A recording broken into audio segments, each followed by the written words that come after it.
Boa noite, pessoal. Sejam bem-vindos à primeira aula aberta da Liga de Anatomia Funcional e Aplicada à Cabeça e Pescoço.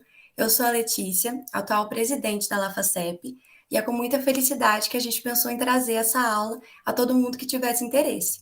Como vocês já sabem, o tema vai ser Interpretando a Anatomia nos Exames de Imagem, e nós estamos muito felizes com a presença do professor Hugo, que vai ministrar a aula para a gente. Professor Hugo, a gente admira muito seu trabalho, espero que você fique à vontade. E para quem não sabe, o Hugo é coordenador de outra liga multidisciplinar da Unifal e que também foi fundada esse ano, que é a LAMURI, a Liga Acadêmica Multidisciplinar de Radiologia e Imaginologia. E pensando nessa relação entre a anatomia e os exames de imagem, a gente gostaria que vocês conhecessem mais sobre a LAMURI. Então, a gente convidou também para estar presente aqui hoje a presidente da LAMURI, para falar um pouco sobre a proposta dessa liga, e a diretora de comunicação deles, para apresentar para a gente o professor Hugo. Ao final, lembrando que a gente vai ter um momento para tirar dúvidas, então, em caso de dúvidas, mandem no chat. E vamos ter também a liberação do formulário de presença. Agora eu passo a palavra para a Tiffany, e em nome da LaFaCep, desejo um bom evento a todos. Obrigada. Boa noite, pessoal. Primeiramente, eu queria agradecer a Letícia, também as coordenadoras da LaFaCep e todo o corpo da diretoria, e dizer que estamos muito honrados em estarmos aqui hoje.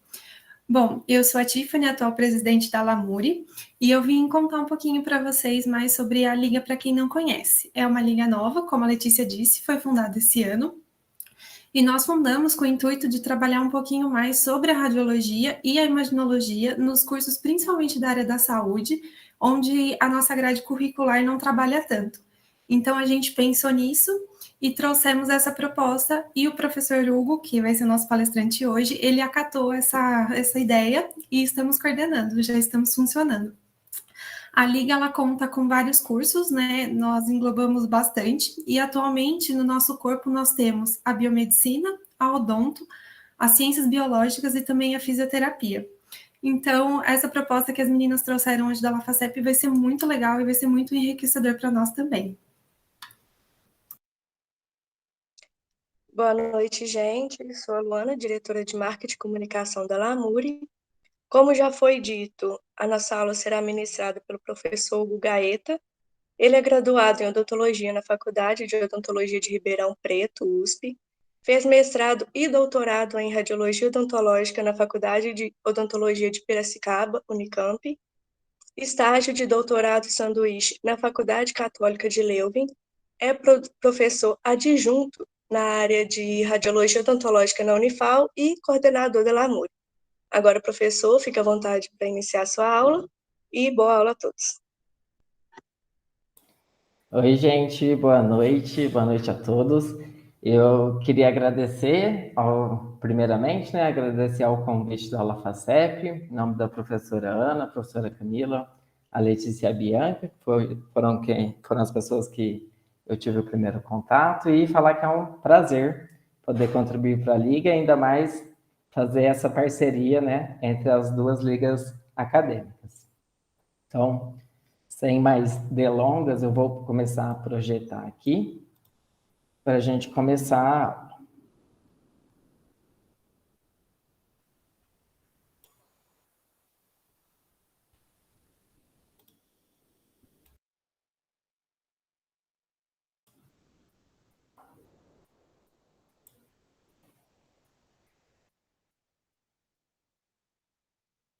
Bom, vamos lá, gente. Eu acredito que todo mundo esteja vendo agora já os slides.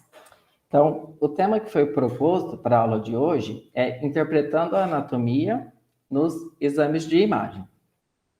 Então, essa aula, na verdade, eu montei essa apresentação fazendo uma mistura de diversas aulas que a gente tem na graduação em odonto, para não ficar uma aula basicamente só apontando as estruturas anatômicas, mas para fornecer ferramentas para que vocês consigam, por si só, interpretar as estruturas anatômicas em diferentes exames de imagem. Então, eu queria começar definindo o que são os exames de imagem. Esses exames, né, eles permitem a visualização de estruturas, preferencialmente as estruturas internas do corpo. E aí, para que a gente consiga, né, ter essa visualização, são utilizadas diferentes formas de energia. Então, temos os raios-x, os campos magnéticos, ondas sonoras e partículas radioativas que vão atravessar o corpo do paciente. Então, apesar de talvez ser mais conhecido, né, os exames radiográficos que utilizam os raios-x, a gente tem outras fontes de energia que também vão levar, né, a diferentes tipos de exame de imagem. E aí, né, mudanças nesses padrões da energia que acontecem pela interação dela com o tecido do paciente vão criar a imagem. Então, basicamente, né, os métodos de imagem, eles vão, os aparelhos, né, eles vão ter uma fonte que vai emitir essa energia, seja raios-x, seja campo magnético, onda sonora ou partícula radioativa, e tem um receptor, né, um sensor, que vai receber essa imagem, né, depois que a energia interagir com o corpo do paciente, e aí a gente tem, então, uma imagem gravada que a gente vai visualizar. E aí, através dessas imagens, nós vamos avaliar tanto as estruturas normais, as estruturas anatômicas, bem como as alterações. Então, a gente pode dizer, né, que o objetivo principal dos exames de imagem é com finalidade de diagnóstico, né? Pelo menos na grande maioria das vezes, a gente faz um exame de imagem com finalidade de diagnóstico. Mas para a gente visualizar as alterações, a gente precisa também avaliar as estruturas normais, as estruturas anatômicas. E aí isso nos leva, então, aos princípios de interpretação de imagem, né? Então, são 5 princípios que a gente tem que nos norteiam em como avaliar os exames de imagem. O primeiro desses princípios é a qualidade técnica, que quer dizer o quê? O exame que foi realizado, né, ele tem que ter uma qualidade suficiente para que a gente consiga realizar uma interpretação, uma avaliação satisfatória. O segundo princípio é um ambiente de interpretação adequado. Então, não sei se são todos da Odonto, né? Provavelmente não são todos da Odonto, mas na Odonto a gente tem, né, trabalha bastante com radiografia, a gente tem um ambiente próprio para a interpretação dessas imagens, né? Um ambiente escurecido, usando um negatoscópio. Então, a gente precisa lançar mão também de um ambiente adequado para poder realizar uma interpretação satisfatória. O terceiro princípio é reconhecer quais são as características da imagem ou daquele método de imagem que a gente realizou. Isso, né, a gente precisa saber como que as estruturas vão se apresentar naquele exame de imagem, né, seja radiográfico ou outro tipo. O quarto princípio é reconhecer quais são as limitações, então, o que eu consigo e o que eu não consigo avaliar nesse exame. E o quinto, que é o mais importante deles, é conhecer a anatomia. Então, antes mesmo da gente pensar na anatomia dos exames de imagem, a gente tem que estar familiarizado com a anatomia, né? Quais são as estruturas anatômicas da região que foi, onde a imagem foi adquirida, para que a gente consiga, então, reconhecê-las no exame de imagem. E aí, essas três, né, as três últimas, as características da imagem, limitações da imagem e o conhecimento da anatomia, são os tópicos que eu vou abordar na aula de hoje em 3 diferentes tipos de exame de imagem. Então, nós vamos falar sobre as radiografias, sobre a tomografia e sobre a imagem por ressonância magnética. Começando, então, pela radiografia, a radiografia é um exame de imagem que utiliza os raios-x para projetar as estruturas do paciente em um receptor de imagem, seja ele um filme ou seja ele um receptor digital. Então, basicamente, a gente tem o paciente posicionado de maneira adequada. De um lado do paciente, a gente tem um receptor de imagem e do outro lado, a gente tem a fonte de radiação. Então, os raios-x, né, eles vão atravessar as estruturas do paciente e eles vão gravar a imagem do paciente no receptor, que é o que a gente vai posteriormente avaliar. E aí, quais são as características desse exame, né? O que a gente obtém? A gente vai ter uma imagem que vai ser formada devido à absorção dos raios-x pelas estruturas anatômicas. Então, algumas estruturas vão absorver mais o feixe de radiação e algumas estruturas vão absorver menos o feixe de radiação. E aí a gente tem dois tipos de imagem, né, principais, que a gente chama de imagem radiopaca, que são as imagens que ficam mais brilhantes na imagem radiográfica, que representa aquelas estruturas ou aquela região que absorveu mais o feixe de radiação, né? Então, por exemplo, as estruturas ósseas. E a gente tem as imagens radiolúcidas, que são as regiões, né, onde não teve uma grande absorção do feixe de radiação. E aí, portanto, a imagem fica escurecida, né? Vai ter um tom mais próximo do preto. A aparência, né, entre radiopaco e radiolúcido na imagem radiográfica, ela vai estar relacionada a três diferentes características, né?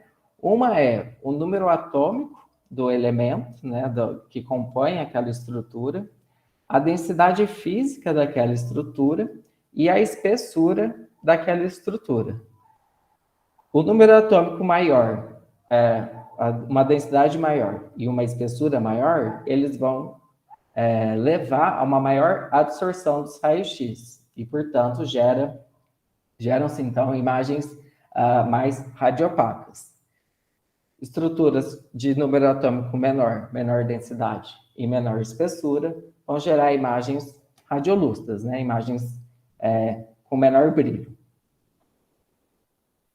Então, aqui a gente tem um exemplo, né, que nessa radiografia a gente tem uma área, um recorte na região de mandíbula do paciente.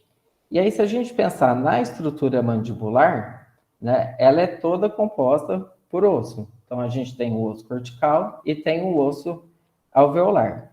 E ele está recobrindo, né, o osso cortical, ele recobre toda a superfície da mandíbula.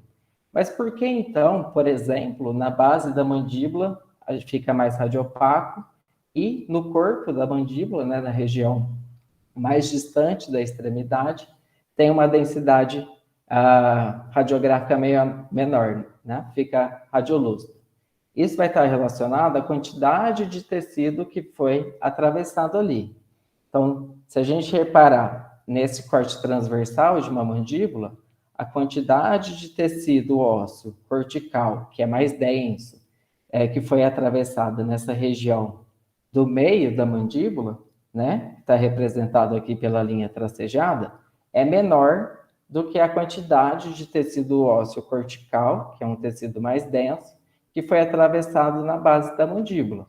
Então, o resultado radiográfico vai ser esse. De uma maneira geral, nas estruturas ósseas, os limites das estruturas ósseas, eles têm uma maior radiopacidade comparado à região mais central dessa estrutura óssea.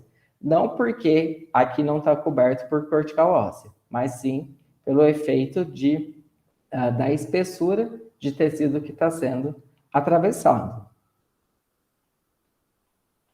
Isso faz, então, com que o exame radiográfico ele seja indicado principalmente para avaliação de tecido ósseo. Existem algumas outras possibilidades da gente avaliar tecido mole nas radiografias, em casos de ou alguma patologia que tem uma característica calcificante em tecido mole, e aí a gente vai conseguir visualizar, ou por uso de algumas técnicas complementares, por exemplo, a injeção de contraste radiográfico em tecido mole. Mas, salvo essas situações, né, o exame radiográfico, né, a principal indicação dele é para avaliação de tecido ósseo ou tecidos mineralizados. Uma outra característica dos exames radiográficos é que ele é uma projeção bidimensional de uma estrutura tridimensional, que é o paciente. Então, aqui a gente tem essa radiografia do crânio do paciente, onde, então, todas as estruturas, né, do lado direito e do lado esquerdo do paciente, elas foram projetadas na imagem. Dessa maneira, então, a gente perde uma terceira dimensão. E também, essa projeção das estruturas, né, seja de um lado, do outro da cabeça do paciente, ou de anterior a posterior, tendo projetado numa imagem bidimensional, vai levar a uma outra característica radiográfica que vai ter a ver com a adição ou a subtração dessas estruturas na imagem. Então, para ficar mais claro isso, né? Vou pegar de novo aqui esse exemplo da mandíbula. Então, a gente tem essa região da mandíbula, né, aqui, onde eu estou delimitando com o laser. Tudo isso é a mandíbula. Mas por que, então, que essa região está mais radiopaca e essa região está mais radiolúcida? Aqui vai estar relacionado, então, a esse efeito de adição e subtração. Nessa região mais radiopaca, o feixe de radiação atravessou a mandíbula de um lado, o tecido mole entre os dois lados da mandíbula e a mandíbula do outro lado. Então, ele foi absorvido por todas essas estruturas. Já nessa região mais radiolúcida, a gente tem um efeito de subtração, porque a gente tem a mandíbula de um lado, a região, o espaço aéreo entre, né, esses dois lados da mandíbula e a mandíbula do outro lado. Então, aqui teve uma menor absorção do feixe de radiação em comparação aqui por conta dos tecidos que estavam no caminho do feixe de radiação. Não quer dizer que essa região mais radiolúcida da mandíbula é menos mineralizada do que essa outra região. Então, é outra característica da imagem radiográfica que a gente tem que estar atento. A gente vai ter esse efeito de sobreposição, levando à adição ou subtração das estruturas e levando, então, as estruturas mais radiopacas ou mais radiolúcidas, não necessariamente indicando uma diferença de densidade da própria estrutura. Então, essa avaliação bidimensional de uma estrutura tridimensional limita a gente, então, a uma avaliação em dois sentidos, né? Então, por exemplo, nessa radiografia onde o paciente está de lado, né, a gente consegue avaliar o crânio do paciente no sentido antero-posterior e supero-inferior, mas a gente não consegue avaliar no sentido lateral, a gente perde essa dimensão. E aí, por isso, a gente tem diferentes projeções radiográficas. Então, nem sempre, né, a gente vai fazer a radiografia do paciente de lado, né, que seria uma projeção lateral, que é essa que está aqui no meio do slide. Então, outras projeções que a gente pode realizar são projeções póstero-anteriores ou antero-posteriores, que se refere à direção do feixe de radiação, né? Então, numa póstero anterior, o feixe de radiação ele está vindo de posterior para anterior no paciente. E aí a gente tem uma radiografia que a gente pode chamar de frontal. E nesse terceiro exemplo, é uma radiografia axial, né? Pode ser chamada de projeção submento-vértice. Quer dizer o quê? O feixe de radiação está vindo desde debaixo do meto, submeto, até o vértice da cabeça. Então, é uma projeção no sentido superior-inferior, né? E ainda além dessas três tipos, né, nós temos variações dentro do mesmo tipo. Então, o paciente, ele pode realizar uma projeção póstero-anterior com a cabeça reta, né, que a gente chama de póstero-anterior apoio-naso. Ele pode estar com a testa inclinada, né, para baixo, então o paciente nessa posição, ou ele pode estar inclinado com a testa para cima, né, com o mento para cima. Então, são diferentes projeções que a gente pode fazer, né, do crânio do paciente. Por que é importante saber isso? Porque diferentes projeções vão favorecer a avaliação de estruturas anatômicas específicas. Então, não é toda projeção radiográfica, toda radiografia que a gente vai visualizar todas as estruturas anatômicas. Em algumas projeções favorece a visualização de umas, em algumas projeções favorecem a visualização de outras estruturas. Mas é importante a gente saber, né, isso, ou reconhecer qual que é o posicionamento do paciente na imagem, para a gente saber o que a gente vai esperar. Se eu sei que o paciente está de frente, eu sei quais estruturas eu consigo avaliar. Se eu sei que o paciente está de lado, eu sei quais estruturas eu posso avaliar. Então, se a gente... Vamos começar, né, a ver aqui algumas estruturas anatômicas das projeções radiográficas. Que nessa primeira imagem, a gente tem, então, uma imagem póstero-anterior, uma imagem frontal do paciente. A princípio, a gente já consegue, né, reconhecer algumas estruturas anatômicas do paciente que são, que são mais fáceis, né, que o nosso olho parece que já está mais acostumado, mesmo sendo uma imagem radiográfica, ele está mais acostumado. Uma dessas estruturas, né, é a órbita do paciente. Então, ela está demarcada aqui em azul, e a gente consegue visualizar a órbita do paciente do outro lado. Então, aqui, né, a órbita está delimitada por essa linha radiopaca. Desse lado aqui do slide, eu coloquei algumas imagens, né, de alguns esquemas dos ossos para que a gente faça a comparação. Lá na região, né, interna da órbita que a gente visualiza na imagem radiográfica, também a gente consegue visualizar a fissura orbitária superior. Está demarcada aqui, esse tracejeado em azul, e a gente visualiza ela aqui desse outro lado também.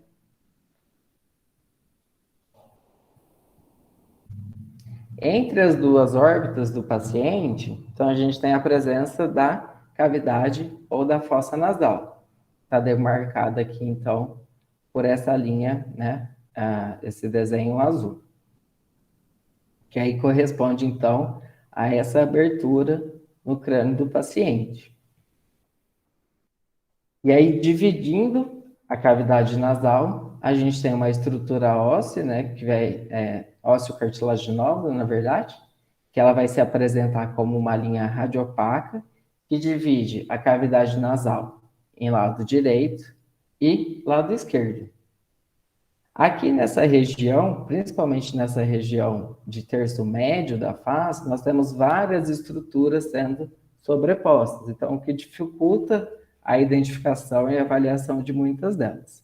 Uma que a gente consegue visualizar dentro da cavidade nasal é a concha nasal inferior. Aqui no esquema, ela está representada, né, por esse osso, que tem um formato de concha, né, um formato curvo, e aqui a gente visualiza ela se projetando da parede lateral da cavidade nasal. Aqui no lado direito, a gente consegue também visualizar essa estrutura, que ela é delimitada por essa área radiolúcida, essa área mais escura, que corresponde, então, a um espaço aéreo nessa região. Os espaços aéreos, né, onde tem ar, tem uma menor absorção do feixe de radiação, e aí por isso vai ter um aspecto mais radiolúcido. E aí esse espaço aéreo, em volta da concha nasal inferior, é o meato inferior. Ainda nessa região do crânio de terço médio da face, a gente tem a presença do osso etimoide, que é um osso que é pneumatizado, então ele apresenta várias cavidades aéreas no seu interior, e que a gente enxerga aqui, né, que é conhecido como as células aéreas etimoidais. Então ele vai estar localizado aqui, junto com a porção mais superior da cavidade nasal e entre as órbitas do paciente. Acima do osso etimoide, né, a gente tem a presença do osso frontal e onde ele apresenta mais uma cavidade pneumática, que é um dos seios paranasais, que ele é conhecido como seio frontal, né? Ele recebe o nome do osso que o contém. Então, nessa imagem aqui, a gente tem um desenho esquemático da fossa nasal, concha nasal inferior, aqui o osso etimoide, onde vão ter as células aéreas etimoidais, e aí acima dele a gente tem a presença do seio frontal, que é o que a gente visualiza nessa região dessa radiografia.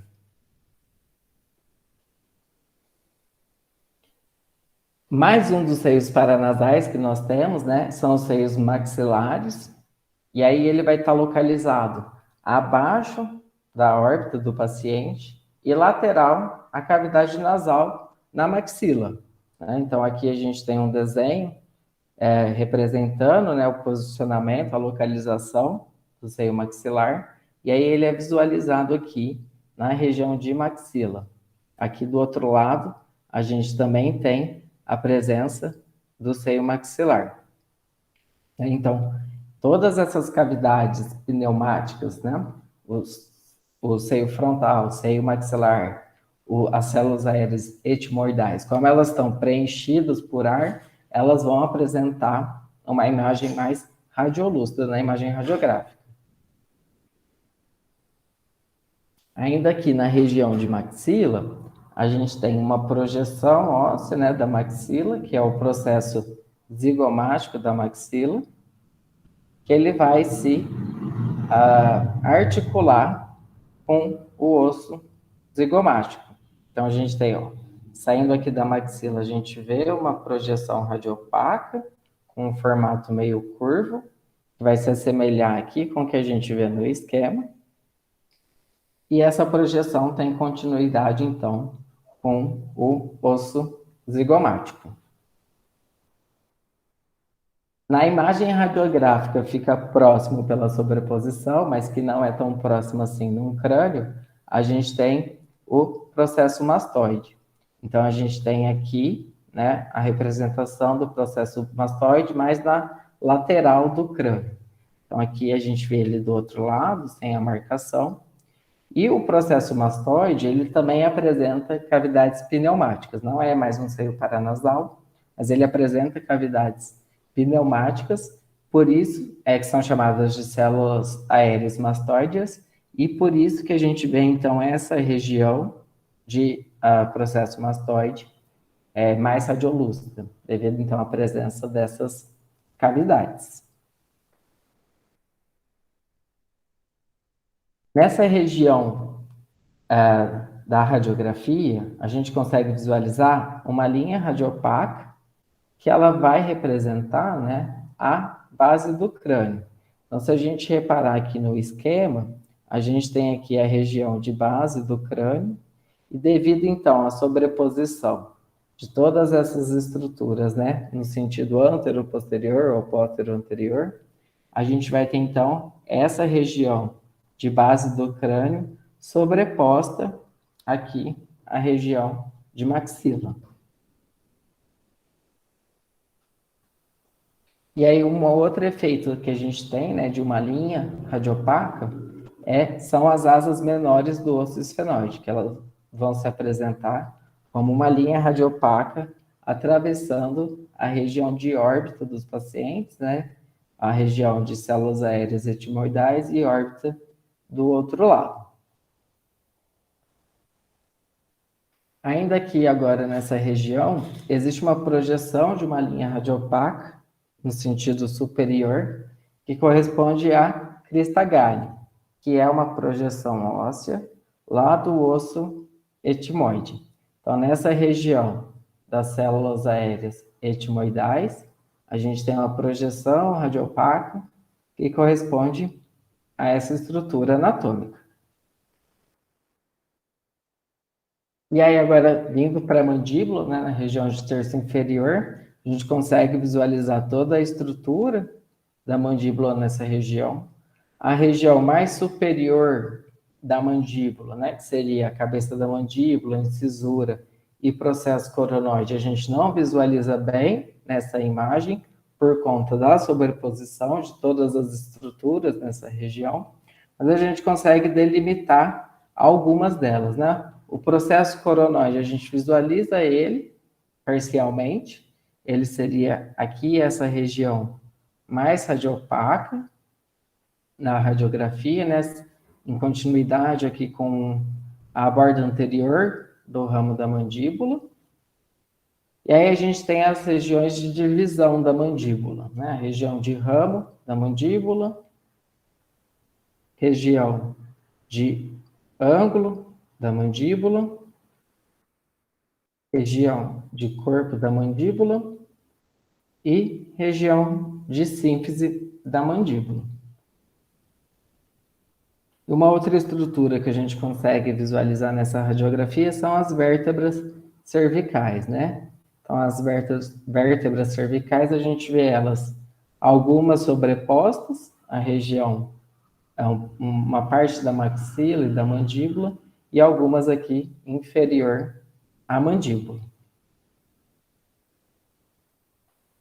Essa é uma outra projeção radiográfica, que é a projeção lateral. Então, o paciente está de lado para a radiografia. E aí agora a gente vê muitas das mesmas estruturas, mas de um jeito diferente, que a gente está vendo elas agora de lado, e algumas estruturas que a gente não conseguia visualizar na frontal, a gente consegue visualizar agora. Então aqui a gente tem a região de osso frontal, então lá na anterior, né, na radiografia posterior anterior, a gente conseguia ver essa região óssea, mas a gente não consegue delimitar muito bem o osso frontal.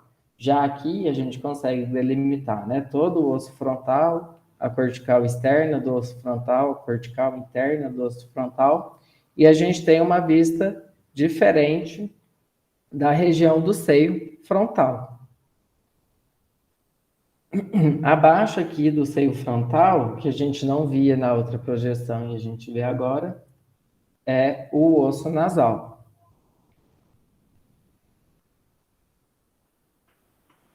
Aqui a gente vê a região de órbita também, mas agora também por uma outra vista, onde a gente consegue delimitar o contorno da órbita e a região de teto da órbita. A região do seio maxilar, localizada então inferior à órbita do paciente. Então, toda essa área radiolúcida na maxila corresponde a essa cavidade pneumática, que é o seio maxilar. E um dos seios paranasais que a gente não conseguia visualizar na radiografia frontal, que a gente consegue visualizar agora, é o seio esfenoidal. Então, é um seio, uma outra cavidade pneumática, que vai estar localizada lá no osso esfenoidal. E aí a gente tem, então, a representação dessa estrutura como uma área radiolúcida na região do osso esfenoidal. E aqui uma outra estrutura, né, que faz parte do osso esfenoidal é a célula turca ou fossa hipofisária, que é essa estrutura, né, que tem um formato de concha, que vai acomodar a glândula hipófise. Então, na radiografia lateral, a gente consegue visualizar bem essa estrutura. Na região da mandíbula, aqui a gente tem a representação, então, da sínfise da mandíbula, né? Na radiografia lateral, ela vai aparecer com os contornos tanto na região lingual, perdão, quanto na região vestibular.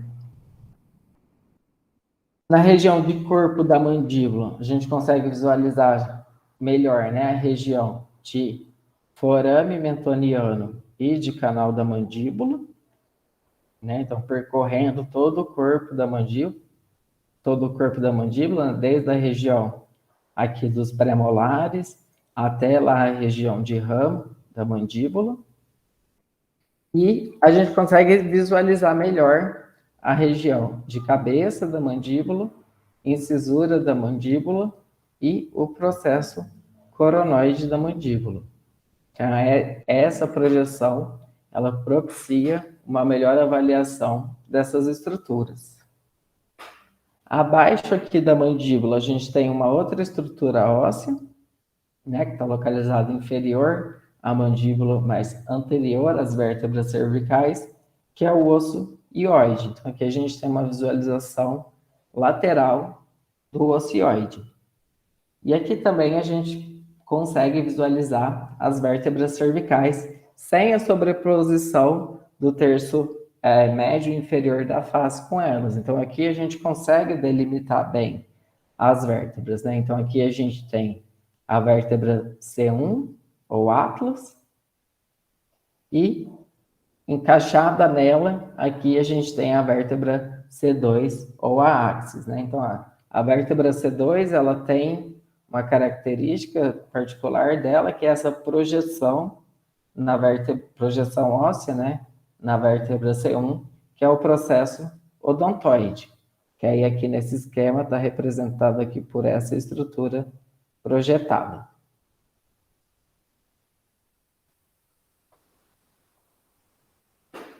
E aí eu trouxe aqui uma radiografia, que é uma radiografia muito comum para quem é da odontologia, que é a radiografia panorâmica. Então, é uma outra possibilidade de projeção de imagem radiográfica, que vai ser utilizada mais ou exclusivamente na odontologia.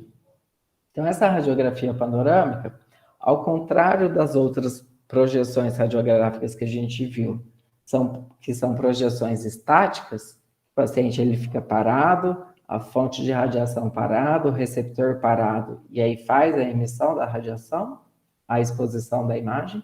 A radiografia panorâmica é uma imagem radiográfica que vai ser adquirida em movimento. Então, a fonte de radiação e o receptor vão girar ao redor do paciente, e isso vai criar uma imagem para a gente como se fosse uma planificação da estrutura do crânio. Então, a gente tem uma imagem que é mais ou menos isso, né? A gente pode fazer uma analogia com o globo, né? O mapa mundi. Então, o globo, a gente tem uma estrutura tridimensional, esférica, e aí o mapa mundi é uma planificação dessa estrutura. É o que acontece com a radiografia panorâmica. E aí, então, a gente tem essa imagem, onde a gente vê desde a região anterior até a região posterior. Eu não vou adentrar nas estruturas anatômicas aqui da panorâmica, mas, de uma maneira geral, a gente vai visualizar bem nessa radiografia as estruturas que estão alinhadas com os arcos dentários do paciente, então, nesse sentido superior e inferior, né, todas essas estruturas que estão alinhadas aqui, a gente vai ter uma boa imagem, uma imagem satisfatória para avaliação. Então, só para dar alguns exemplos, né, aqui a gente tem o terço médio da face, né, onde a gente pode visualizar a região de maxila, região de seio maxilar, a órbita do paciente, região de fossa nasal e região de osso zigomático, arco zigomático. A gente tem a região da mandíbula do paciente, onde a gente vai visualizar, então, né, a estrutura mandibular como um todo, desde a região cabeça da mandíbula, incisura, processo coronoide, região de ramo, ângulo, corpo, sínfise, dos dois lados. E estruturas importantes para a gente, como, por exemplo, aqui, a gente tem o canal da mandíbula. A gente vê terço médio da face, a gente vê a mandíbula e a gente vê algumas outras estruturas que estão adjacentes, mas elas já ficam mais fora da imagem, né? Ou quase fora, que são essas estruturas mais laterais na imagem. Então, a gente vê parcialmente as vértebras cervicais, o osso hioide e a região aqui de tecido mole. Vamos passar agora, então, para as imagens tomográficas. O exame por tomografia, ele também é um exame que vai utilizar o raio-x para fazer a projeção das estruturas do paciente em um sensor, só que ele vai fazer várias projeções em diferentes angulações e depois o computador vai utilizar essas projeções para reconstruir uma imagem tridimensional, uma imagem volumétrica. Então, a gente tem isso daqui acontecendo, né? A fonte de radiação e o receptor de imagem vão girar ao redor do paciente, fazendo diversas projeções, e aí o computador reconstrói aquela região de interesse como um volume. E aí a gente tem essa representação do volume tomográfico. Quais são as características do exame, né, de tomografia? Como é um exame que é feito também usando a radiação X, as estruturas, elas também vão ser, né, vão ter um aspecto na imagem referente ao grau de absorção que elas promoveram, né, da radiação. Só que aqui, em vez da gente chamar de radiopaco e radiolúcido, a gente vai chamar de hiperdenso e hipodenso. Então, tudo que é mais brilhante na imagem tomográfica, a gente chama de hiperdenso, né? O que é correspondente ao radiopaco da radiografia, a gente chama de hiperdenso. E tudo que é mais escuro, menos brilhante, a gente vai chamar de hipodenso.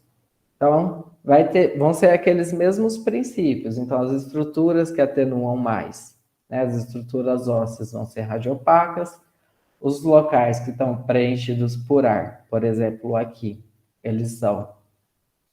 vão ser hiperdensas as estruturas ósseas, os tecidos, as regiões preenchidas por ar vão ser hipodensas, e aí a gente tem uma variação de densidade para outras estruturas, né? E aí, como a gente tem uma característica de ausência de sobreposição de imagens, pelo fato de ser uma imagem tridimensional, a gente tem a visualização da imagem tomográfica em diferentes vistas, que a gente chama de vista sagital, vista coronal e vista axial. De uma maneira simplificada, a imagem sagital, né, as vistas sagitais, é como se a gente estivesse olhando o paciente de lado. A vista coronal, como se a gente estivesse olhando de frente, e a axial, como se a gente estivesse olhando o paciente de baixo. E aí, o importante da gente saber dessas vistas, né, primeiro que é necessário para a gente avaliar uma tomografia, saber reconhecer como que a gente está olhando, mas se tratando de anatomia, algumas vistas, né, assim como as projeções radiográficas, algumas favorecem a visualização de algumas estruturas, aqui também. Então, as vistas tomográficas vão favorecer a visualização de algumas estruturas anatômicas.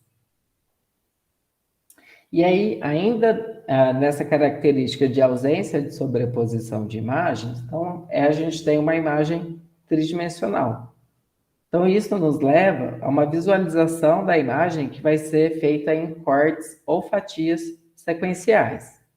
Então, aqui a gente tem uma sequência de imagens sagitais de um paciente. Então, o que isso quer dizer? Quando a gente vai avaliar um exame tomográfico, a gente não tem apenas uma vista sagital. A gente tem várias vistas em profundidade, como se a gente fizesse cortes ou fatias no paciente em diversas profundidades, né? Então, no caso da sagital, essa primeira seria na região de linha média do paciente, e aí a gente vai andando para os lados, né? Para um dos lados do paciente, fazendo diferentes fatias e aí visualizando outras estruturas anatômicas.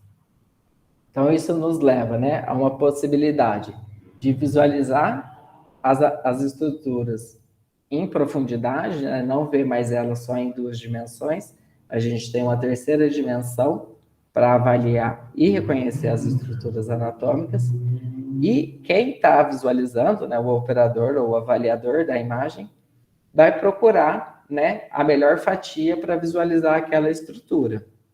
Então, é um exame que ele vai ser muito operador dependente para a sua análise, né? O operador tem que percorrer os cortes ou achar aquele corte que tenha estrutura de interesse para ele avaliar.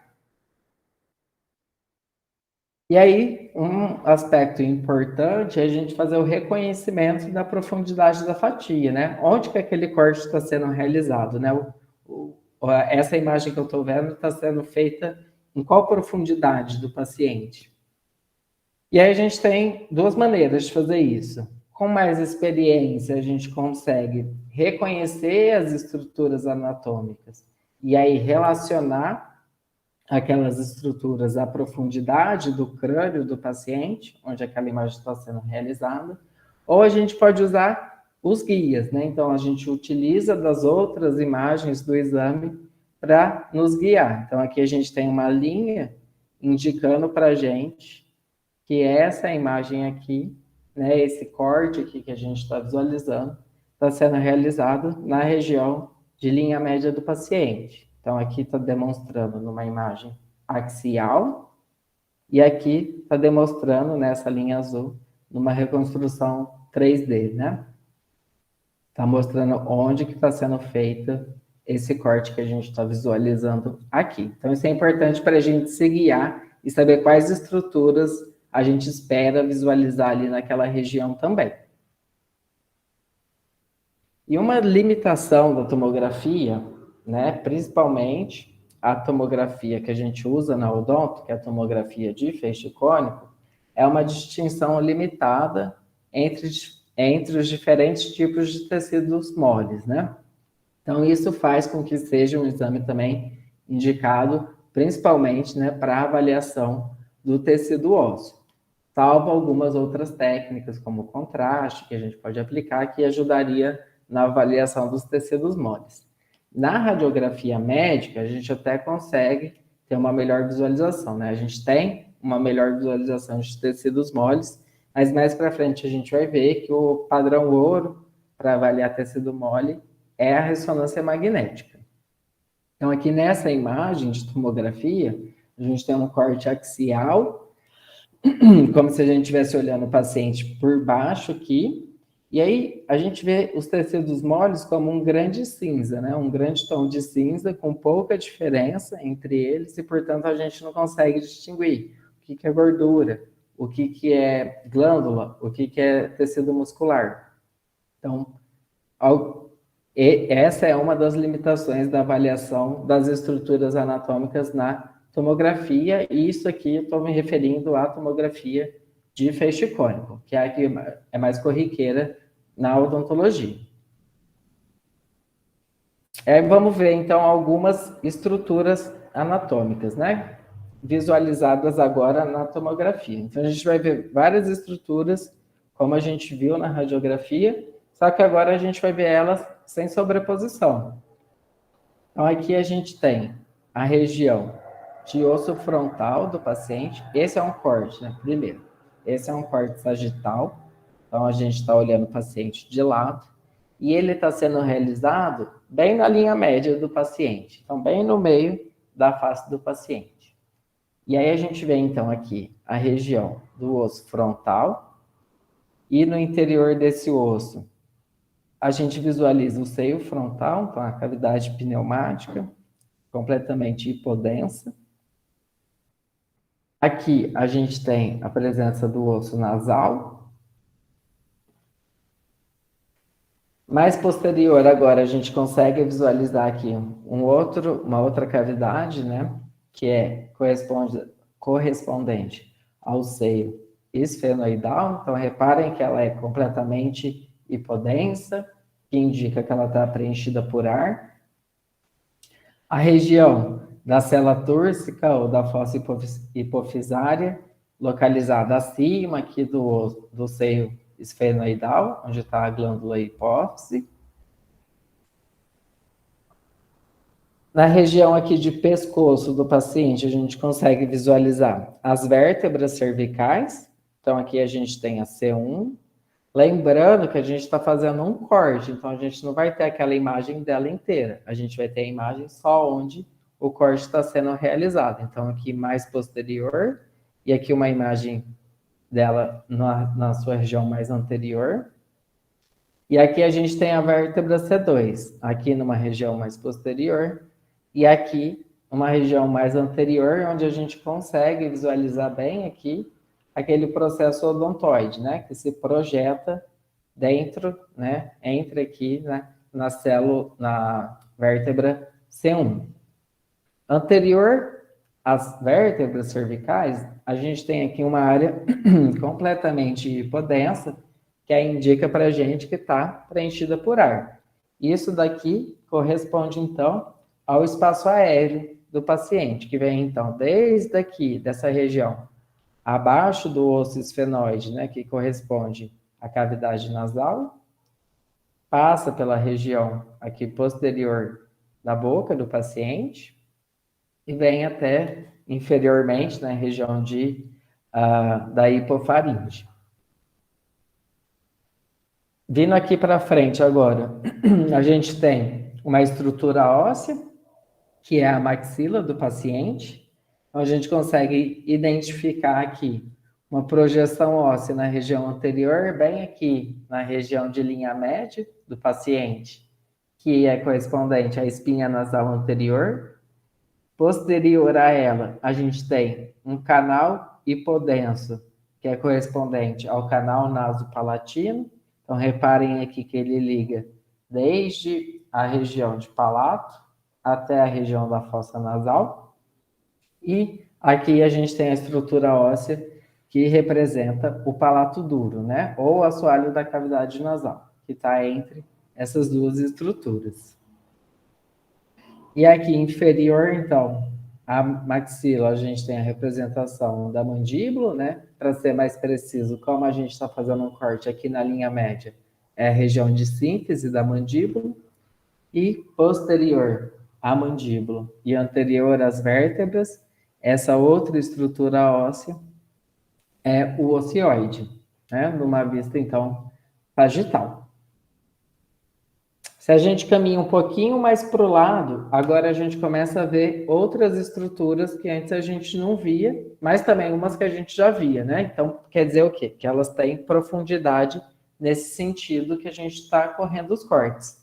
Então, eu continuo visualizando aqui o seio frontal, continuo visualizando aqui o seio esfenoidal, mas agora eu visualizo essa outra estrutura, né? Essas outras cavidades pneumáticas, que correspondem, então, às células aéreas etimoidais. Indo um pouquinho mais para a lateral, né? Saindo do rosto do paciente. Agora a gente visualiza aqui a órbita do paciente, né? Então, aqui a gente tem a região de órbita do paciente, o teto da órbita, o assoalho da órbita, e inferior à região de órbita, a gente tem a presença do seio maxilar. Então, é o outro seio paranasal. Então, esse corte ele está sendo realizado aqui, né, na região de órbita, que pega um pedaço do seio maxilar. E agora, indo mais para fora do paciente, né, mais lateral ainda ao paciente, a gente consegue visualizar as estruturas relacionadas à região de ATM. A gente tem aqui a representação, né, da estrutura óssea da eminência articular, a região da fossa articular, a cabeça da mandíbula, que se articula aqui, né, com essas estruturas para fazer o movimento de abertura e fechamento da boca. E aí, posterior à região de ATM, a gente tem essa área hipodensa, que corresponde ao meato acústico, e aquelas células aéreas correspondentes ao processo mastoide. Então, aqui reparem que posterior à região do meato, a gente tem uma densidade mista, né? Tem áreas radiolúcidas, áreas hipodensas, áreas hiperdensas, que corresponde, então, a essa pneumatização, a essas células aéreas no processo mastoide.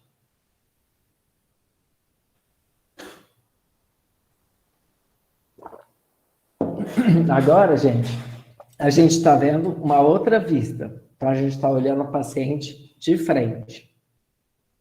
Então, essa é uma primeira imagem que está sendo realizada, né? Esse corte está sendo realizado bem no começo da face do paciente. Então, aqui a gente visualiza na região superior uma estrutura óssea, né, que apresenta as cavidades pneumáticas no seu interior, correspondente aos seios frontais. E aí, abaixo aqui, a gente já consegue ver, né, a abertura que corresponde à cavidade nasal. A gente corre um pouquinho mais para trás, então a gente está indo em sentido posterior agora. Nós conseguimos visualizar outras estruturas. Então, a gente continua vendo o seio frontal, então indica que ele se estende nesse sentido posterior. E aqui dentro da cavidade nasal, a gente visualiza outras estruturas anatômicas que compõem a cavidade. Então, aqui a gente tem algumas projeções ósseas, que tem uma característica hiperdensa, bem delgada, bem fininha, são as conchas nasais. Então, aqui a gente tem uma concha nasal média, aqui a gente tem a concha nasal inferior, né? São estruturas bilaterais. E separando aqui a cavidade nasal, com um leve desvio, a gente tem o septo nasal, que ele, então, por ser uma estrutura ósseo-cartilaginosa, a gente tem áreas que são mais hiperdensas, correspondendo ao osso, e áreas menos hiperdensas, que correspondem à porção de cartilagem. E, numa outra vista agora, o canal nasopalatino, que conecta aqui, então, região de fossa nasal até a região de palato. Correndo um pouquinho mais para trás, então, a gente está indo mais posterior no paciente. A gente visualiza aqui, né? Não está marcado, mas a gente tem as regiões das órbitas do paciente. Entre as órbitas, a gente visualiza essas áreas hipodensas que correspondem ao ar. E ali está localizado o osso etimoide, então a gente tem as células aéreas etimoidais. Aí, dividindo a cavidade nasal, a gente continua vendo o septo nasal, a concha nasal média, as conchas nasais, né? As conchas nasais médias do lado direito e aqui do lado esquerdo, as conchas nasais inferiores, e aí, abaixo da órbita e lateral à cavidade nasal, a gente tem o seio maxilar do paciente. Então, aqui do lado direito e aqui o seio maxilar do lado esquerdo. E aqui agora a gente vê uma outra estrutura óssea mais lateral, né, à região de seio maxilar, que aí corresponde ao arco zigomático. Aqui a gente está vendo, então, só uma fatia do arco, né? A gente não vê o arco como um todo, a gente só vê um pedaço dele. Então, se a gente se localizar, né, pela imagem, está na região de seio maxilar, lateral ao seio maxilar. E aí, vocês apalparem o rosto de vocês, aí vocês sentem aqui o arco zigomático. E aqui, inferior à cavidade nasal, né, delimitando inferiormente essa cavidade, a gente tem um palato duro, o assoalho da cavidade nasal, e mais inferior ainda, essa outra estrutura óssea que corresponde à mandíbula. E aí aqui a gente consegue visualizar o canal da mandíbula. Vou dar um zoom na imagem, que ele está bem pequenininho. A gente tem aqui, né, as corticais da mandíbula, região de osso trabecular, e aqui no interior a gente vê um canal hipodenso que corresponde ao canal da mandíbula.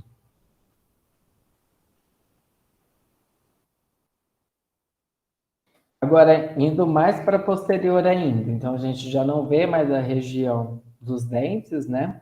Aqui a gente tem região do seio esfenoidal, então a gente já está lá para trás do osso etimoide, então o seio esfenoidal. Aqui a gente vê as lâminas do processo pterigóide. Então aqui a lâmina lateral, e a lâmina medial, a gente vê dos dois lados essa estrutura. E ainda a gente consegue ver a mandíbula. Então, aqui a mandíbula, a gente tem presença do canal da mandíbula de um lado, essa estrutura hipodensa, delimitada por uma cortical hiperdensa, né, bilateralmente. E inferior à mandíbula aqui, a gente vê uma outra estrutura óssea, né, com uma maior, mais hiperdensa, que corresponde ao ocioide. Indo mais posterior ainda agora, então a gente chega lá na região das vértebras cervicais. E aí aqui a gente visualiza, né, a região do processo mastoide. Então a gente tem aqui as cavidades pneumáticas que são correspondentes às células aéreas mastoides. O canal auditivo, a gente visualiza ele aqui do lado esquerdo do paciente. E aqui as vértebras cervicais, né? Mais uma vez a C2 aqui, que ela é a mais diferente, né? Onde a gente tem aqui a presença do processo odontoide. Então, se aqui a gente tem a C2 com essa projeção, essa vértebra aqui lateral a ela corresponde à vértebra C1. E se a gente for contando para baixo, a gente chega nas outras, né? Então, C1, C2, C3, C4, C5 e C6.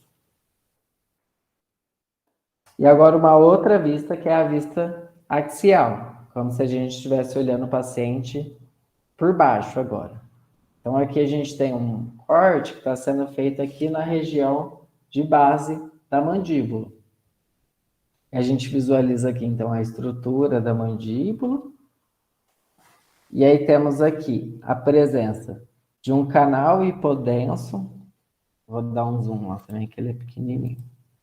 Esse canalzinho hipodenso aqui, que corresponde à foramina lingual, por lingual na mandíbula, né?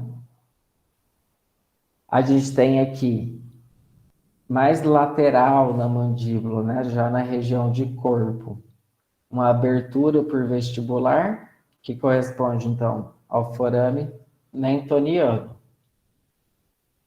Posterior à mandíbula, a gente tem a presença da estrutura óssea correspondente ao ocioide, e posterior ao ocioide, a gente tem aqui uma área completamente hipodensa, preenchida por ar, que corresponde, então, ao espaço aéreo do paciente. Se a gente sobe mais um pouquinho esse corte, aí a gente já visualiza melhor, né, a estrutura da mandíbula, consegue visualizar aqui já as raízes de alguns dentes. E aí aqui a gente tem a imagem do canal da mandíbula. Então, daquela mesma maneira, uma imagem mais hipodensa, delimitada por um halo hiperdenso, né, que corresponde ao canal da mandíbula.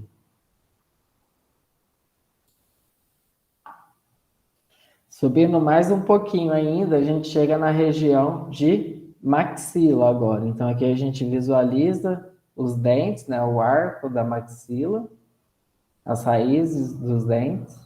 E lateral, aqui a maxila, né, como a gente tem, então, um trajeto ascendente do ramo da mandíbula, a gente visualiza ele aqui lateralmente a maxila, né, mais lateral e posterior.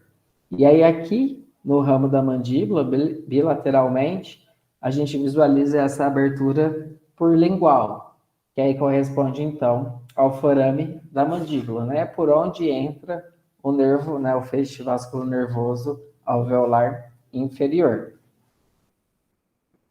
Subindo mais ainda, então a gente já saiu aqui da região dos dentes, mas a gente continua visualizando aqui a estrutura óssea da maxila, e aí a gente tem a região de canal nasopalatino, na região anterior da maxila, então, aquela imagem de canal, né? Uma imagem hipodensa, delimitada por um halo hiperdenso, aqui nessa região anterior. a gente consegue visualizar os seios maxilares. Então, essas imagens hipodensas, né, totalmente hipodensas, bilateralmente na maxila. E aqui ainda a gente visualiza o ramo da mandíbula.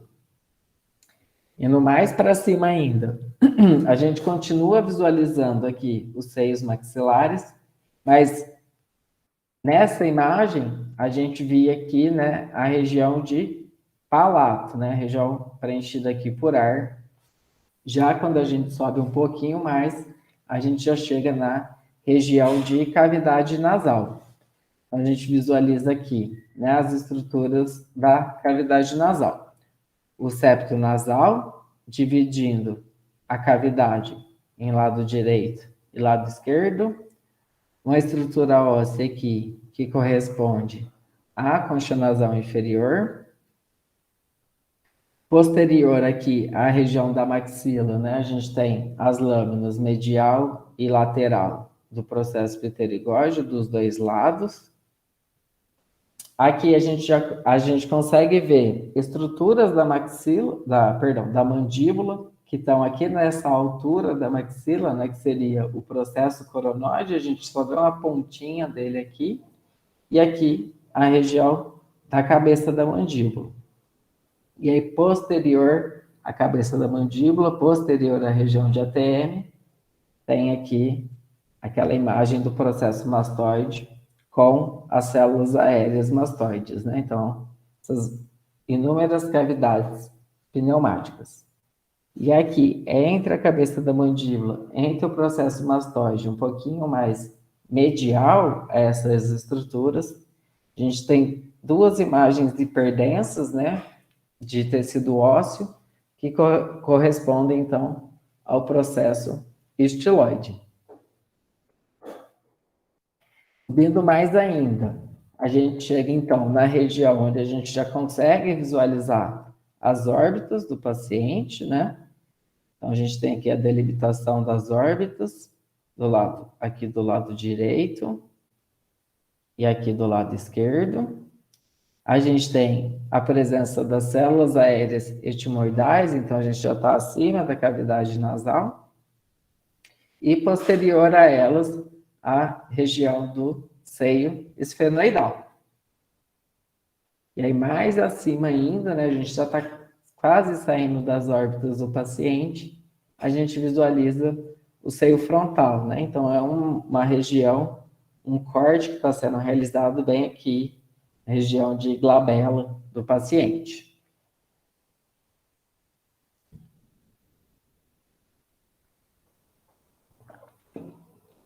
Vamos agora, gente, então, para a imagem por ressonância magnética. Vou já confessar para vocês agora que a imagem por ressonância magnética, ela não é corriqueira na odontologia, né? A gente não utiliza muito. Então, é um método de imagem que eu não tenho muita familiaridade. Então, eu vou mostrar para vocês algumas estruturas, né? Como que é a imagem e qual que é a possibilidade que a gente tem de avaliação de estruturas anatômicas através dessa modalidade de imagem. Então, a imagem por ressonância magnética, ele vai ser um exame que vai utilizar um campo magnético e ondas de radiofrequência para gerar sinais de estruturas do paciente que vão ser captados por um sensor e vai ser realizada uma reconstrução transversal da imagem. Quando a gente fala reconstrução transversal aqui, a gente quer dizer que vai ser feita uma reconstrução em fatia, assim como na tomografia. E aí, de um jeito bem simplório, porque é bem complexo a aquisição da imagem de ressonância magnética, a gente tem assim, o paciente, esse daqui é um aparelho de ressonância magnética, o paciente, ele deita em uma maca e ele é introduzido dentro desse aparelho. O aparelho de ressonância, ele nada mais é do que um grande ímã que vai interagir com os átomos do paciente, né? E principalmente com o átomo de hidrogênio do paciente. Então, a maior parte do nosso corpo é composta por água, né? E Como a gente sabe, a água ela é H2O, então ela tem átomos de hidrogênio.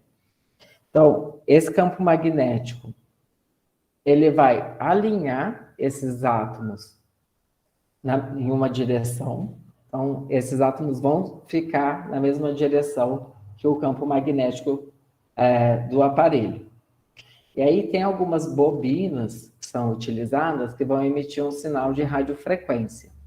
Então, na hora que ela emite esse sinal, esses átomos que estavam todos assim alinhadinhos, né, com o campo magnético, eles vão, os prótons, na verdade, gente, os prótons estavam todos alinhados com o campo magnético, eles vão ser desviados pela onda de radiofrequência.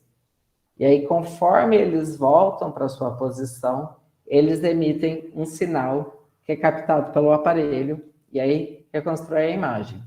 Então, a imagem de ressonância magnética ela é baseada, né, nessa alteração dos prótons de hidrogênio do paciente e o sinal que eles emitem quando eles voltam para a posição original, que é alinhada com o campo magnético. É complexo, mas é por aí. E aí aqui a gente tem as características da imagem, né? De imagem por ressonância magnética. Aqui é uma imagem por ressonância, né? Do cérebro em uma vista axial. Então, a imagem por ressonância magnética, ela vai ter um ótimo contraste para a avaliação de tecido mole. Então, ao contrário da radiografia, ao contrário da tomografia, que a gente vê, mas o contraste não é bom para diferenciar, a imagem por ressonância magnética, ela é ótima para isso. E aí, o jeito que as estruturas vão aparecer na imagem por ressonância, a gente não vai chamar nem de radiopaco, nem radiolúcido, nem de hiperdenso e hipodenso. A gente vai chamar de hipersinal e hipossinal. Então, tudo que brilha tem hipersinal. Tudo que tem tons de cinza mais escuros é hipossinal, né? E aí a gente tem diferentes graduações de hipossinal a depender do tipo de tecido mole. E algumas estruturas que não têm água, né, que não têm átomos de hidrogênio em sua composição, não vão emitir sinal. Então, elas ficam completamente pretas na imagem. Então, são estruturas que têm ausência de sinal. Então, isso tudo faz com que esse exame, né, o exame por ressonância magnética, ele seja indicado para avaliação de tecido mole. E aí, como se já não fosse complexo o suficiente, existem diferentes sequências de imagem, que vai estar relacionado com esse tempo que o próton de hidrogênio leva para recuperar depois que são emitidas as ondas de radiofrequência. Mas, de uma maneira, existem vários tipos de sequência, mas as mais comuns são a sequência em T1 e a sequência em T2. Na sequência em T1, o que vai emitir hipersinal, ou seja, o que vai ser branco na imagem, é tecido adiposo. E aí aqui na região do cérebro a gente não tem, né, esse hipersinal. Essa é uma imagem em T1. E já no T2, o que vai emitir hipersinal são estruturas como o líquido cefalorraquidiano, então essas estruturas bem brilhantes, né? Aqui na região do cérebro, o líquidos sinoviais nas articulações e cistos e abscessos, que são processos patológicos. Disse assim, de uma maneira geral, T1 a gente avalia anatomia e T2 a gente avalia processo patológico. Mas a gente consegue avaliar as estruturas anatômicas nessas duas sequências. Algumas vão ser melhor visualizadas em uma, e algumas vão ser melhor visualizadas em outra sequência. Além disso, né, como eu comentei no começo, na definição da ressonância, ela também é feita reconstruções transversais, então ela não tem a sobreposição de imagens, né, ou ela tem a ausência de sobreposição de imagens, e por isso ela consegue ser visualizada em diferentes vistas. Então, a gente também tem vistas coronais, vistas sagitais e vistas axiais das estruturas anatômicas. E aí, uma das limitações é essa ausência de sinal em estruturas mineralizadas. Então, se a gente reparar aqui nessa imagem, aqui a gente tem uma imagem na região de linha média do paciente, né, com uma vista sagital. Então, a gente está olhando o paciente de lado. E aí, aqui, ó, a região de osso frontal, por exemplo, né, onde a gente teria aqui o seio frontal, a gente não consegue visualizar, porque tanto o ar quanto o tecido ósseo cortical, ele não vai emitir sinal, ele tem ausência, então fica tudo preto. Já aqui, ó, a gente vê tecido da pele, né, com o tecido adiposo emitindo hipersinal. Então fica numa imagem bem branca.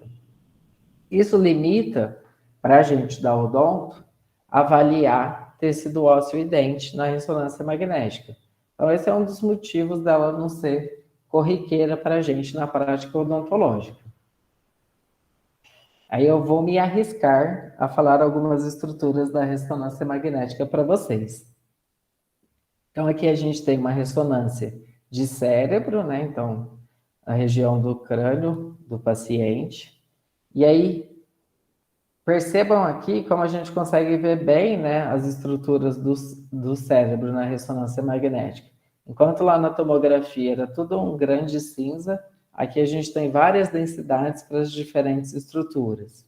Então, aqui a gente tem a divisão dos lobos, né? Então, a gente consegue delimitar o lobo frontal, o lobo parietal e o lobo occipital, né? Devido à altura que a gente está do corte, a gente visualiza essas estruturas.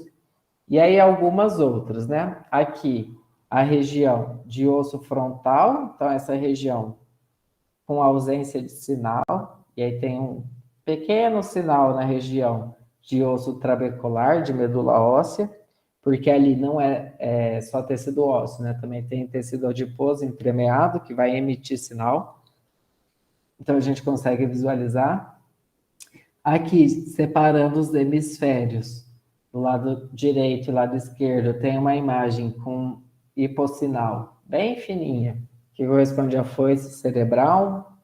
Aqui a imagem do corpo caloso, do núcleo caudado, uma imagem hipersinal do ventrículo lateral e aqui do plexo coroide. Agora, numa vista mais inferior, então a gente já chega aqui na região de órbita do paciente, né? Uma vista axial, a gente já consegue enxergar algumas estruturas, né? Então, aqui a gente tem em hipersinal o globo ocular do paciente, tanto do lado direito quanto do lado esquerdo, e aqui essa região mais anterior corresponde à retina do paciente, né, com um sinal um pouco menos forte.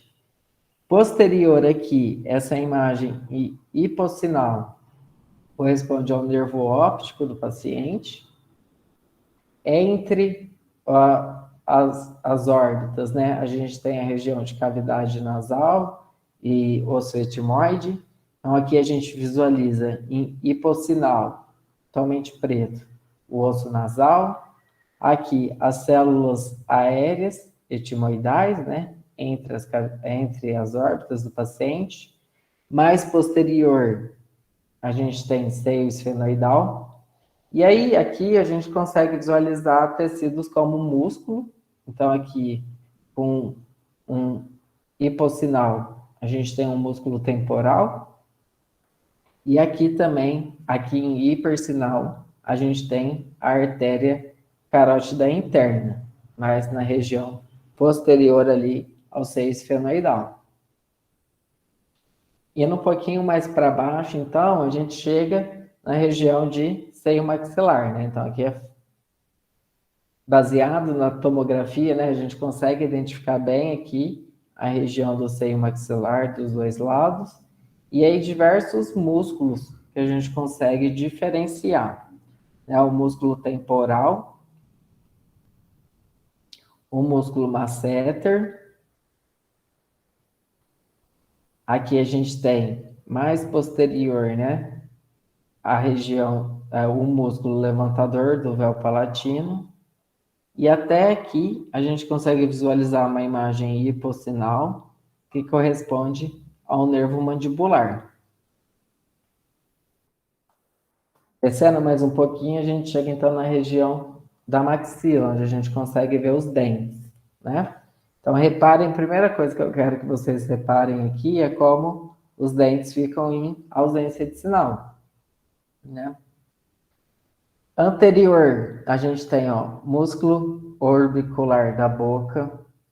Lateral, a maxila, o músculo levantador do ângulo da boca. Aqui, no sinal médio, o palato duro do paciente, né, a região de tecido de mucoso do palato duro. E aqui, alguns músculos, né? Se vocês repararem aqui, essa região em ausência de sinal, essa região preta corresponde à região de ramo da mandíbula. Aí a gente tem aqui, ó, o músculo masseter, mais lateral, o ramo da mandíbula, e interno a gente tem o músculo pterigóide lateral e medial. Aqui do outro lado, né, então aqui também tem a imagem do ramo da mandíbula, e próximo aqui, mais posterior, a gente tem a presença da glândula parótida, né? Seria essa imagem aqui. E aí, posterior à glândula, a gente tem aqui a região com ausência de sinal, que corresponde às células aéreas mastoideas. E no mais inferior agora, a gente chega na região de mandíbula. Então, aqui de novo, o músculo orbicular da boca, mais anterior. Aqui é a região dos dentes da mandíbula, né, com ausência de sinal. Aqui, região do músculo masseter. E aí agora aqui, a gente consegue visualizar a artéria carótida interna, então essa imagem hipossinal.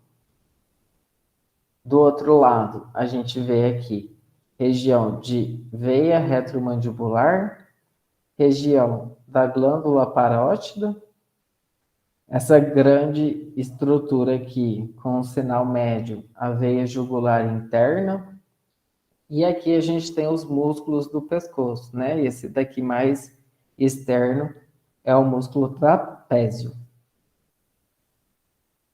Agora, numa vista frontal, né, a gente consegue ver algumas outras estruturas, né? Que é a região do cérebro do paciente, região de seio maxilar, de maxila e de mandíbula, com as estruturas em ausência de sinal, né? As estruturas mais mineralizadas, com ausência de sinal. Aqui a gente tem a região de cavidade nasal, região de palato duro, e aqui a região muscular da língua, né? Então, aqui, região de músculo intrínseco da língua. Embaixo aqui, a glândula sublingual. Então, reparem no sinal, né? Que é diferente dos sinais dos músculos. E aqui, mais inferior ainda, o músculo milioide. Aqui, numa vista sagital agora, a gente tem, ó, região de palato mole, músculos da língua, né? Músculo genioglosso, músculo genioide, músculo milioide. Aqui embaixo, né, na região de pescoço, a gente tem a glândula tireoide. Em ausência de sinal, a região de traqueia, né? Mas aqui a gente tem toda a região de espaço aéreo do paciente. E aí aqui mais posterior, a gente consegue ver as vértebras cervicais, né? Então aqui a vértebra C1, aqui a vértebra C2 e aqui a medula espinhal.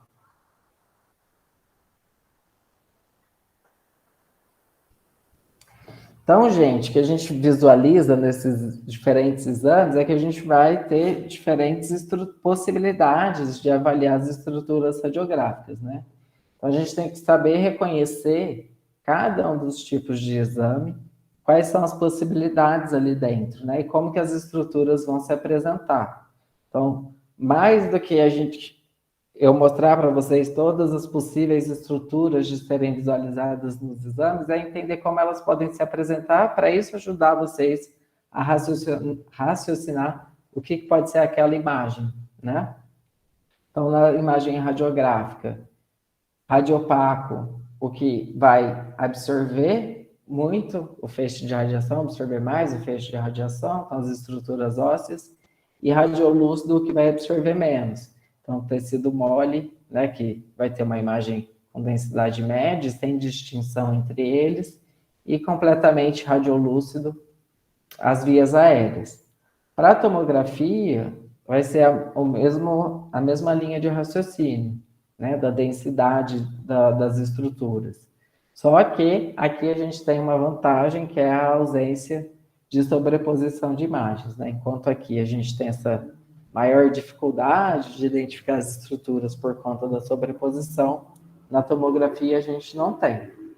E na ressonância magnética, a gente tem que compreender, né, o que cada estrutura, né, qual que é o sinal, né, a cor do sinal que cada uma das estruturas vai emitir, né, o tecido muscular, o tecido glandular, região de osso cortical, região de osso medular, cada uma dessas estruturas vai emitir um sinal diferente que vai ser representado por uma cor diferente na imagem por ressonância magnética. Então, o que nós temos, assim, que eu passo assim, de mensagem final, é que diferentes métodos de imagem vão favorecer a visualização de diferentes estruturas. A gente tem que conhecer isso, né? Saber que cada método vai permitir que a gente avalie alguma estrutura e nem todo método permite que a gente avalie todas as estruturas. Como vocês viram, principalmente em ressonância magnética, é extremamente necessário saber a anatomia para você conseguir interpretar a anatomia. Eu coloquei aqui radiográfica, mas é a anatomia no exame de imagem, né? Então, a gente precisa ter um conhecimento prévio para poder, né, da anatomia, para poder encarar o exame e conseguir determinar. Lógico que a gente não sabe tudo, a gente tem livros, atlas e afins para a gente buscar, mas pelo menos saber a localização das estruturas, né, onde elas estão no crânio tridimensionalmente, isso é importante para que a gente consiga olhar no exame de imagem e reconhecer qual que é aquela imagem, né, o que ela representa. E algo que eu não abordei nessa aula, mas que é importante que vocês saibam, é que a gente tem variações anatômicas entre indivíduos. Então, não é toda a imagem de todo mundo que você vai ver aquela estrutura anatômica sensacional, super bonita. Dependendo do método da imagem, né, da aquisição da imagem, e de pessoa para pessoa, a gente tem estrutura melhor e pior, visualizada, né? Então, tem gente que você vai ver um canal da mandíbula muito bem, e tem indivíduos que você não consegue ver muito bem o canal da mandíbula. Isso é uma variação inerente, né, às pessoas. E era isso então, gente. Espero que vocês tenham gostado, que eu tenha atendido as expectativas da Liga de vocês com essa aula, né? Eu não quis fazer uma aula só de demonstração de estrutura, eu quis oferecer ferramentas para que vocês entendam como que é esse processo de avaliar a imagem, né, e como reconhecer as estruturas nos exames, né? E eu trouxe aqui 3 tipos de exame, e ainda tem outros, né, como o ultrassom e os exames por medicina nuclear, que a gente não abordou nessa aula aqui hoje, mas existem ainda outros tipos. E eu me coloco, então, à disposição. E se tiverem dúvidas, quiserem perguntar, esse daqui é o meu e-mail. Fiquem à vontade para entrar em contato comigo também. Obrigado. Olá, professor. Boa noite, todo mundo. Boa noite, professor. Então, eu me chamo Igor, eu sou aluno do curso de farmácia na Unifal e sou o atual diretor de marketing aqui da Lafacep. Então, primeiramente, eu quero avisar a todos aqui que o formulário para que você tenha a certificação dessa aula incrível aqui já está aberto, está disponível na descrição e no chat do YouTube. Então, nós agradecemos muito pela excelente apresentação do professor e por todo esse conhecimento enriquecedor que foi transmitido.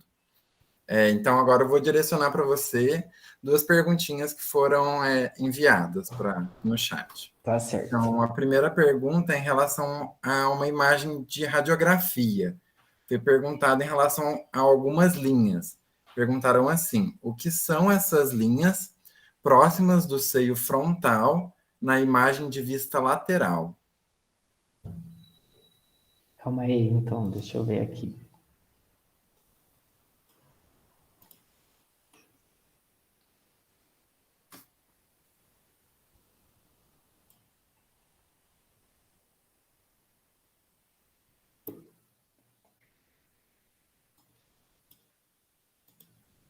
Vou projetar aqui.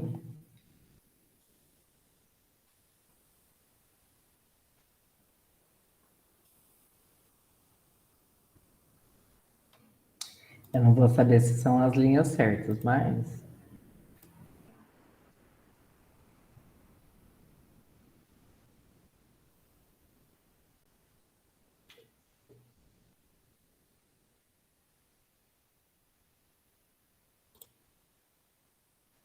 Aqui, a gente tem, então, o seio frontal, ele está aqui, né?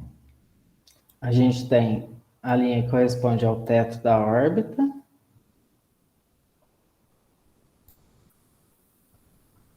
Aqui, a linha do osso frontal, né, que vem até mais aqui embaixo. E essa região aqui é a região de células aéreas etimoidais, né? Então, toda essa região que tem várias linhas radiopacas, né, em diversas direções, corresponde à região das células aéreas etimoidais. Talvez sejam essas as linhas, mas não espero que tenha respondido. Acredito que seja essa mesmo. E a outra pergunta foi: para a realização de uma possível rinoplastia ou uma cirurgia para correção do desvio do septo nasal, quais exames radiológicos são necessários para o pré-operatório e depois no pós-operatório? É necessário rever algum desses exames?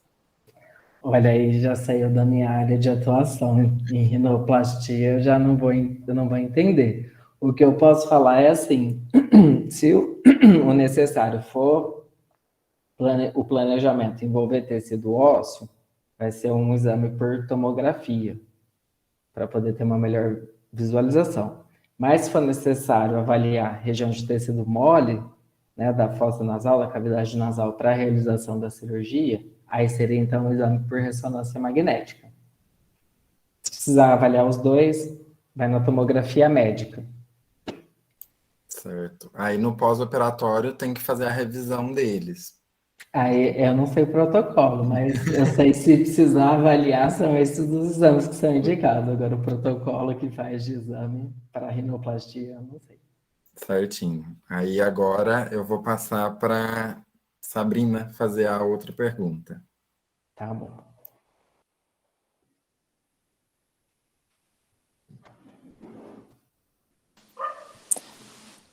Oi, gente, boa noite. Boa noite, Hugo. Oi. Sou eu que vou fazer a segunda pergunta para você, na verdade, a segunda e a terceira. Primeiramente, meu nome é Ana Clara, eu sou ligante da Lafacep e fiquei maravilhada com a aula, já não vejo a hora de ter aula com você, porque eu sou do odonto também. Ah, muito bem. Você está em que período? Eu tô... Não sei, né? Acho que seria no terceiro. Era para estar no terceiro ou quarto, mas na verdade estou no segundo. Então esse é logo. A primeira pergunta é: os processos infecciosos ou inflamatórios são possíveis de serem diagnosticados com apenas uma radiografia convencional? Por quê? Depende da localização, né? Para a área de odonto, a gente consegue, porque se eles estão contidos dentro do osso, porque a gente não vai ver a lesão inflamatória em si, né? A gente não vai ver o cisto, o abscesso, mas a gente vai ver a destruição que ele causa no osso. Então, a gente consegue visualizar. Agora, se for um processo desse em tecido mole, né, que não está relacionado à estrutura óssea, nos exames radiográficos a gente não consegue visualizar, não. Aí são outros exames que são realizados. Ah, certo. Agora, a próxima pergunta é: na tomografia, a profundidade da imagem pode ser definida por nós, regulando o aparelho, ou já tem alguma profundidade pré-definida pelo exame? Na verdade, não é no aparelho que a gente vai definir, né? O aparelho ele vai adquirir a imagem do volume todo, então, por exemplo, ele vai adquirir a imagem da cabeça do paciente inteira. E aí, no programa que a gente visualiza, a gente determina o quão profundo a gente quer ver a imagem ou não. E isso tudo é sequencial. A gente vai rolando, né? Como se a gente fosse navegando mesmo, assim, vai rolando o scroll do mouse e ele vai passando os cortes em sequência para a gente. Então, a gente consegue avaliar dessa maneira a profundidade. Tanto no sentido, né, antero-posterior, lateral, superior e inferior. A gente consegue fazer essa manipulação, né, navegar no exame dessa maneira. Entendi, certinho. Muito interessante, viu? Obrigado. Agora é a Sabrina que vai fazer as próximas perguntas para você. Tá certo, obrigado. Boa noite, eu sou a Sabrina, eu sou ligante da LaFaCep e também faço odonto. E a próxima pergunta é: em tomografia computadorizada, por exemplo, já li que algumas substâncias podem ser utilizadas para dar mais contraste às estruturas anatômicas. É verdade? E as substâncias seriam tóxicas à pessoa responsável pela manipulação? É verdade, né? Na técnica, não só na tomografia, na ressonância também, a gente pode injetar substâncias de contraste para a gente ter uma melhor visualização. Normalmente, são substâncias à base de iodo, e aí ela vai emitir, né, um hipersinal na ressonância, ou vai ficar mais hiperdensa na tomografia, né? Então, um exemplo que tem é injetar essa substância, por exemplo, no ducto de uma glândula, e aí a gente vai conseguir ver o caminho da glândula, né? É uma técnica que existe para a radiografia também, que chama-se alografia. Para a pessoa que manipula, não tem nenhum risco de toxicidade. Agora, algumas pessoas podem apresentar alergia ao iodo que contém a substância, e aí pode ter uma reação alérgica quando é injetado, né? Mas eu acho que as substâncias mais atuais, assim, elas têm ou algum composto diferente, ou algo que eles conseguiram fazer, que as reações alérgicas reações adversas estão sendo menores, né? Entendi, muito obrigada. De nada.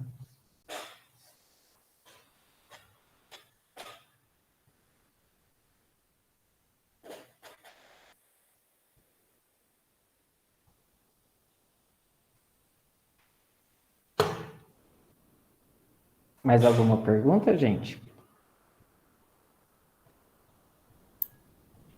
Agora a Bianca que vai dar o aval final para conversar com você. Oi, professor. Boa noite de novo. Boa noite, pessoal. O meu nome é Bianca, né? Eu sou a atual vice-presidente da LaFaCep e gostaria de agradecer de forma especial a todos vocês que se inscreveram para a nossa primeira aula aberta e acompanharam até o final. Agradecer também ao pessoal do NTI que nos auxiliou no que foi preciso e para que essa aula fosse transmitida para o YouTube, e aos membros da LaFaCep e da Lamuri que se empenharam na divulgação e organização da aula. Além disso, professor, gostaria de terminar o nosso evento reforçando o nosso agradecimento ao senhor pela essa aula maravilhosa, foi sensacional. Eu ficava pensando, tipo, que pergunta eu vou fazer, porque realmente foi muito esclarecedora, como sempre são suas aulas. e também pelos slides maravilhosos e imagens que a gente ficou mandando print assim no grupo, porque estavam muito lindas as imagens. E também ao pessoal da Lamuri, e dizer que esperamos que futuramente uma parceria maior e outros eventos aconteçam junto com todos vocês. Então, pessoal, fiquem de olho nas nossas redes sociais, que são @lafacep_unifal e @lamuri_unifal. Muito obrigada a todos e até o próximo evento. Obrigado, viu, Bianca? Obrigado, pessoal, que assistiu. Obrigado, LaFacep, pela parceria e que vamos fazer mais. Muito obrigado.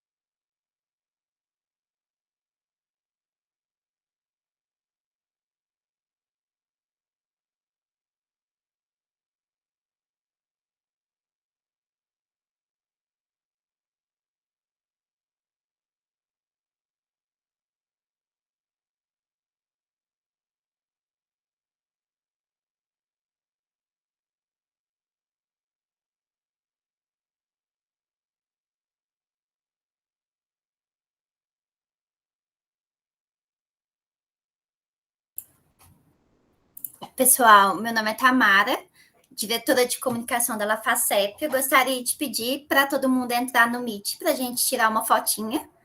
Então, aos ligantes da Lamuri e LaFacep, quem puder entrar e tirar uma fotinha para a gente registrar esse momento.